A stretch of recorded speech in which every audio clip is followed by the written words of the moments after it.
Olivier, we are so looking forward to tonight.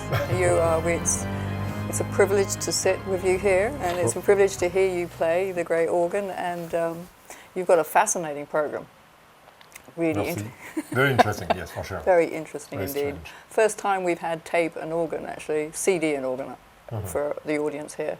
So I've got to ask you, how did you get into the organ? How did you first start the organ? Well, I studied because I have two brothers, and one of them is much older than I am, 14 years old. And yes. At that time I didn't play the organ but the piano, and I had a small electronic organ at home, just 3 octaves, very small. Wow. And a friend of my brother got married and asked me to bring this electronic organ to the church for his wedding. Yes.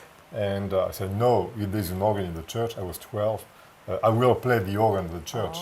But I didn't know anything about it. It was very funny because there were so many buttons everywhere. I never saw something like this, you know, with the 3 manuals and the buttons and everything. And I just chose the stops that I knew because I knew the names. So of course the flute. Yes. My brother played the bombard, you know, which is a traditional instrument from Brittany. Yes. And so I used that also with the flute. So I don't know how it sounds, but well.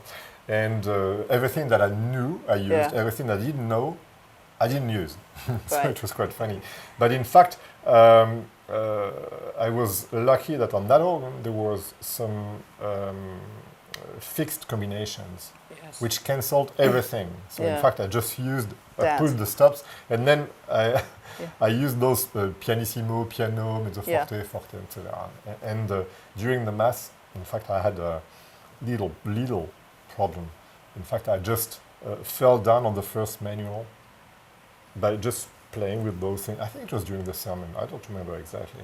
And then I just arrived like this on the first manual. A big noise in the church. It was quite something. And a woman collapsed. And that was my first experience with the organ. And that made you want to learn the organ? Yes. Were your parents musical? Not at all. Not at all. No.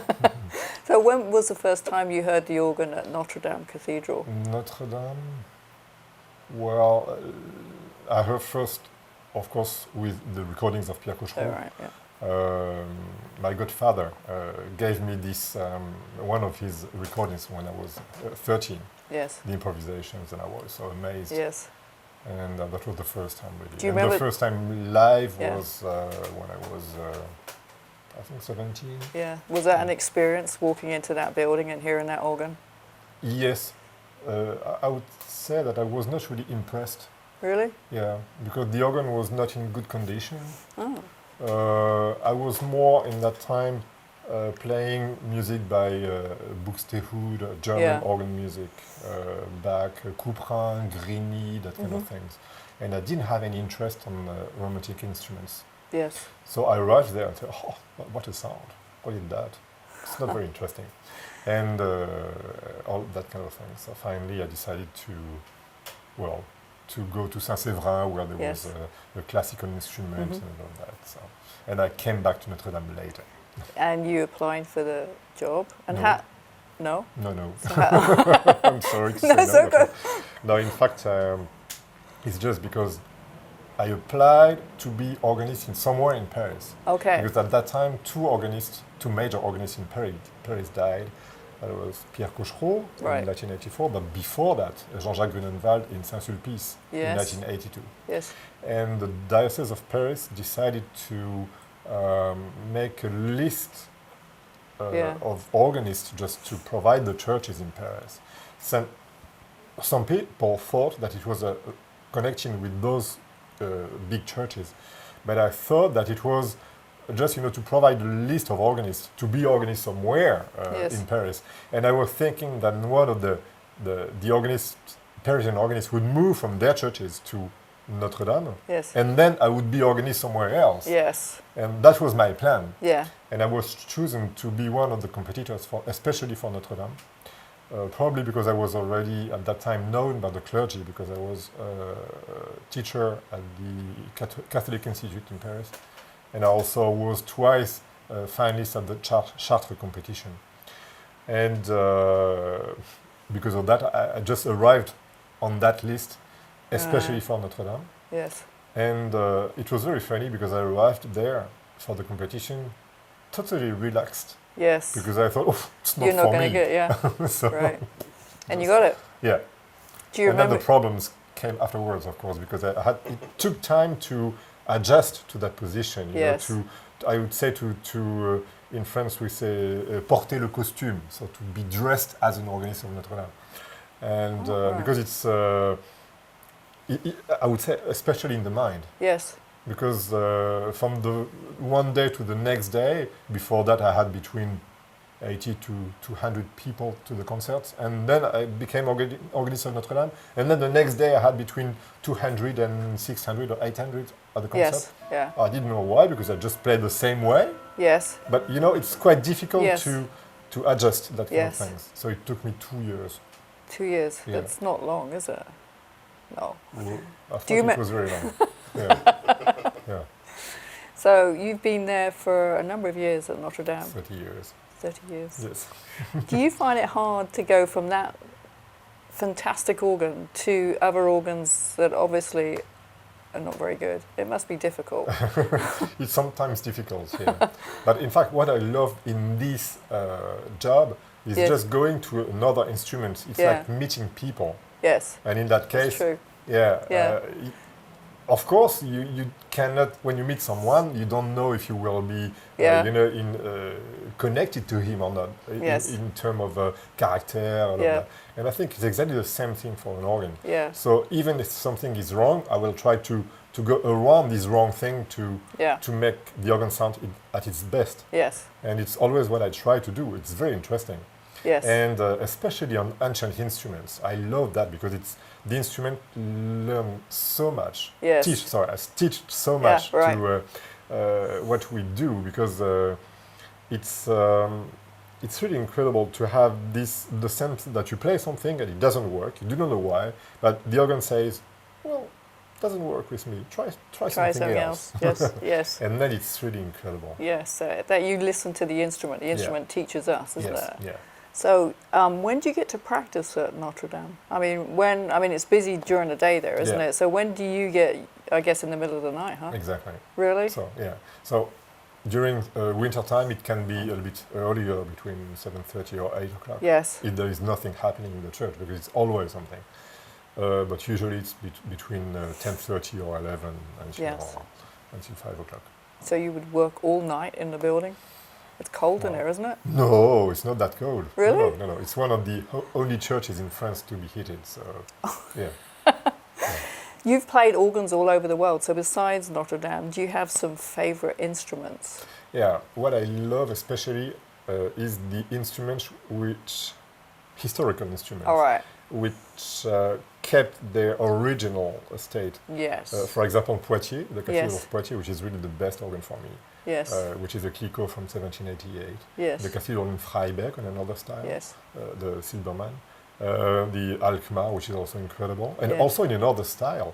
So we can find a lot of organs like this in San Simpliciano, for example, in Milan, or in Bologna. There are also some organs from the 19th century, like the Saint-Ouen Yes. in Rouen, Yes. which is a Cavaillé-Coll, just Yes. in the original state, which Yes. is incredible. That's no longer a church. Is it used as a church now? Or Yes, it is still used at the church twice a year. twice a year? Yes, yeah, which is good for the organist. So they just use the building for recordings? Recording, concerts, exhibits, etc.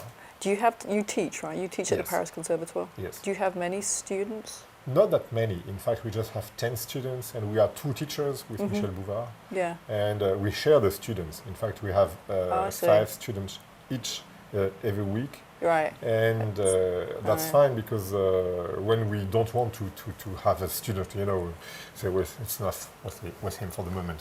Yes. We'll see later. Then Yes. he goes with the other one. Or it's also nice in terms of repertoire, because Yes. sometimes we do not have exactly the same kind of repertoire, and Yeah. the student can choose where he wants to practice. And sometimes it's also nice to have 2 different meanings on the same piece, Yes. because with Michel Bouvard, we try to reach the same goal, but Yeah. we just take two different ways. Different routes. So it's very Yes. very funny because sometimes we just fight in front of the students, saying, "No, why do you do that?"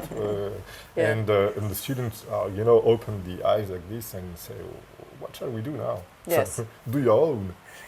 Make your own mind up. So somebody who's thinking about learning the organ, do you, maybe they play piano or they're music students, would you have advice for somebody thinking about being an organist? What would be any advice you would give them?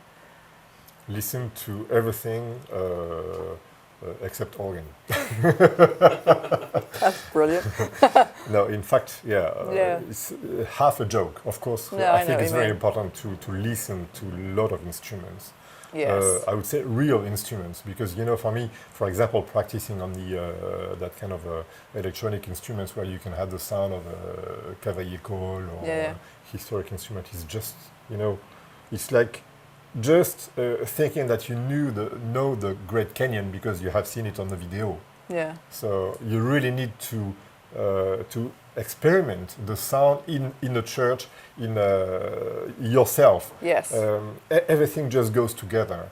I Yes. remember when I was 17, I went to the Flandre, which is not far from where I lived at that time, on the north of France, on small villages, with the fog everywhere, etc., and very humid, and you could see that everything was flat, and you enter in the church, you saw the instrument, and you said, it should sound that way, and then you put the end of the instrument, and it sounds that way. Yes. So I think there's everything is combined. The smell, what you smell in the church, that kind of thing, which was there for 200 years, etc.